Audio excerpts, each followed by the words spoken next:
So Cam Thomas just decided to bet on himself, and reports say Jonathan Kuminga might too. But what's crazy is we could have 3 players who take the qualifying offer and roll the dice on their career. But since 2017, that's only happened 5 other times. Alex Len, Nerlens Noel, Rodney Hood, Denzel Valentine, and Miles Bridges. Each guy signed a 1-year deal to bet on himself, but did the bet pay off? We'll look at that in a sec, but this is rare and risky. Just how rare is it to bet on yourself like this? Well, from 2017 to 2021, there have been 120 relevant players here. Half of them signed an extension with his old team, 35% signed a brand new deal or an offer sheet, 10% are out of the league, and just 4% tried to bet on themselves. So why could we have 3 now in one offseason? Well, our big 3 are Cam Thomas, Jonathan Kuminga, and Quentin Grimes after Josh Giddey just signed his $100 million deal. Right now, they all have offers on the table, or they could sign this 1-year qualifying offer. You do it to bet on yourself, become a free agent, then cash in next offseason, but it's risky. Like, do you remember Dennis Schroder? He was a vet, but similar situation. Starting next to LeBron and AD in 2021. The Lakers saw him as a long-term fit and offered 4 years, $84 million. But Dennis was like, the Lakers are desperate. Just won the 2020 title, but blew up their team for Russell Westbrook. I'm about to cash in. But it turned out he got torched in big games. Specifically, went 0 for 9 with 0 points in a crucial Game 5 against Phoenix. LA got bounced in the first round, saw Schroder as inconsistent and overconfident, and problem is, rest of the league thought so too. So while all the cap space was being spent, Dennis signed for 1 year, $6 million in Boston. He lost $80 million in guaranteed money. Ouch! But on the bright side, Schroder has made 0 excuses for this. He continued to play well, which is more than what we could say for other guys who fumbled the bag. But my favorite way to stay fit is to do a little working out, but I always dial in the diet. What I found for me is that 90% of staying in shape is all about the diet. And I look for convenience, a good price, and most of all, something that tastes good. MyFitFoods has been amazing for me. A lot of you guys have reached out, said that you love them too. They are pre-made meals that are ready in just a couple of minutes, and they have so much variety, so I never get bored. Plus, it helps out the channel if you check them out and use my discount code AMH25 for 25% off your first order. They've got stores all around Texas. Plus, you can walk into a store in Portland or Denver. More stores coming soon. But I've tried a million of these meal prep places. MyFitFoods is by far the best one I have ever tried. So please go check them out. The discount code again is AMH25. So yes, playing poorly is a huge risk to betting on yourself. And for Cam Thomas, like the Nets just drafted a historic 5 guys in the first round.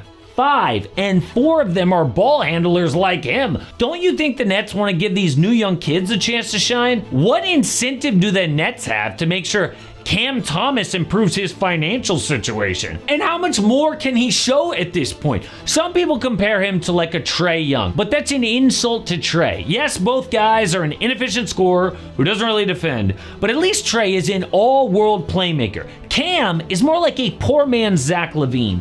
And when Zach Lowe said that, Thomas hit back on Twitter. Zach said the consensus is Cam is an empty calories ball hog. And Cam said, oh yeah? What about me getting double teamed by this consensus? Obviously, he believes in himself, but it could all go wrong. Another example is Nerlens Noel. He was the #1 high school recruit in 2012, the #6 NBA pick. So his entire life was used to being called the man. So when the Mavericks offered him just 4 years, $70 million, he was like, what? I am worth a max contract. So he fired his agent to hire Rich Paul, hoping for a bigger offer. The Mavs, though, were so upset by this, they pulled the offer, and he was forced to sign a 1-year, $4 million deal. And what happened next is a nightmare. If you bet on yourself, this is exactly what you don't want to happen. First, he had thumb surgery, missing 42 games, and when he did play, dude was terrible. It got so bad, the coaching staff straight benched him. Meanwhile, his whole life is spiraling because he bet on himself, so he gets benched, thumb surgery, starts having all tension in the locker room. So dude is forced to accept a minimum contract offer in OKC, from $70 million guaranteed to the minimum.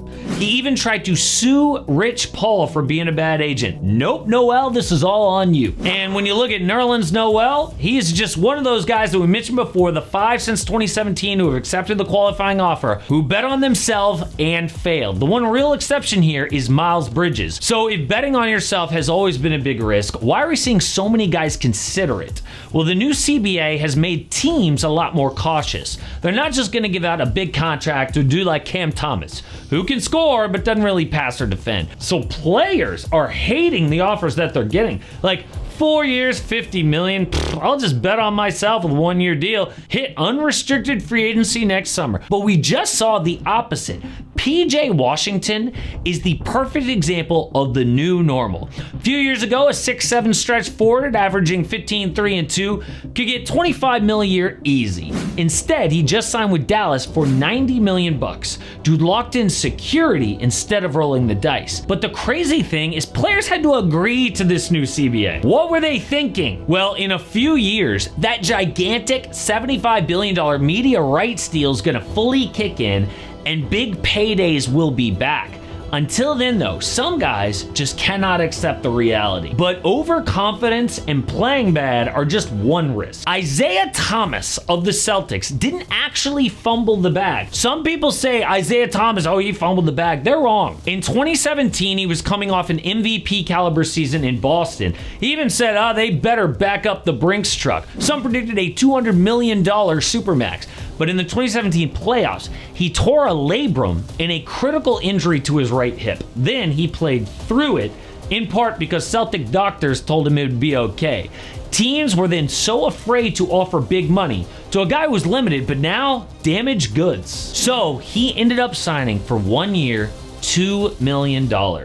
Not a classic case of bet on yourself, because he was never actually offered the big deal, but it's a perfect example of what can happen to a guy with questionable value already who gets hurt at exactly the wrong time. So that brings us to Jonathan Kuminga. The Warriors have offered him 2 years, $45 million with a team option on the back end. Now JK wants a player option so that he can determine his landing spot next offseason. Reports say though he is leaning to the 1 year, $8 million bet on yourself offer. Do you know how big a risk that is? The Warriors might not give him the role he's looking for, or he could get hurt like Isaiah Thomas. But I wouldn't be surprised if JK does this. We will immediately see Quentin Grimes accept that team-friendly deal. The reason is every bet on yourself guy is then all competing for the same amount of cash in free agency.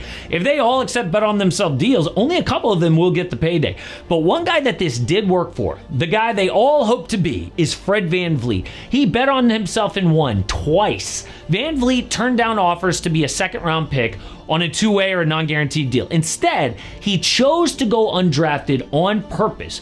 He bet that he could make a team through Summer League and have more control over his career. So he signed with the Raptors, worked his way up from the G League, became a key piece, and signed a 4-year, $85 million deal. But then the Raptors wanted him to take a team-friendly deal in 2022. He said no and landed in Houston on a 3-year max contract. So from undrafted to the max from betting on himself twice. But for every Vanvleet, there are like 3 or 4 Dennis Schroders. So I hope that we're gonna get a lot of success stories, but odds are we will have at least one new, fresh example of when betting on yourself goes wrong. But one young star who might be done with basketball altogether is Ben Simmons. He is considering retirement according to reports. In fact, the Knicks just made him a new offer, and he said no, as if he's got a ton of other offers out there to negotiate with. So why is he potentially hanging it up? Well, haters are going to tell you one thing, but the actual reason is something that people do not want to hear.